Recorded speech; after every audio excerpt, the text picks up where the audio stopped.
হযরত ওমর অর্ধজাহানের খলিফা, এত পরিমাণে দামি। হযরত ওমরের একজন খাদেম ছিল, তার নাম ছিল আসলাম রাদিয়াল্লাহু আনহু।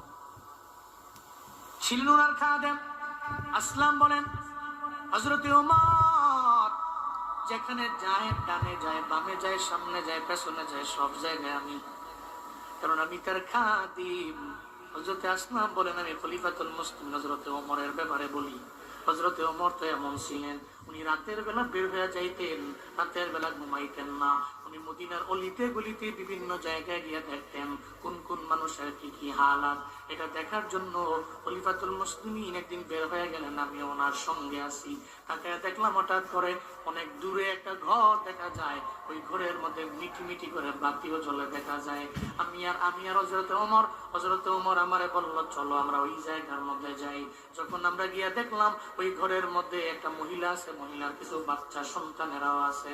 মহিলাটা একবার ঘরে যায়, আবার ঘর থেকে বের হয়ে যায়, একবার ঘরে যায়, আবার ঘর থেকে বের হয়ে যায়। হযরত ওমর যায় বলে, ও মহিলা, তুমি এমন কেন করো? আমায় বলো না কেন তুমি এমন করতে লাগলা? মহিলাটা হযরত ওমরের দেখার পরে কয়, হযরত ওমর, আপনারা তো বড় দামি, আল্লাহ আপনাদের বড় সম্মানের জায়গার মধ্যে আল্লাহ নিয়ে গেল।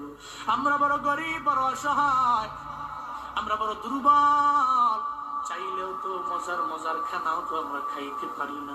আমার সন্তানদের পেটে খাবার নাই, এদের চিন্তা করে করে আমি একবার ঘরের মধ্যে যাই, আবার বের হয়ে যাই।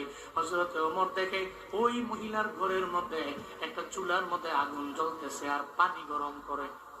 হযরত ওমর বড় অবাক হয়ে গেলেন, কিরে মহিলা, তোরা কেন তুমি চুলার মধ্যে পানি গরম করতেছো? আমি বুঝলাম না, তুমি আমারে বলো না।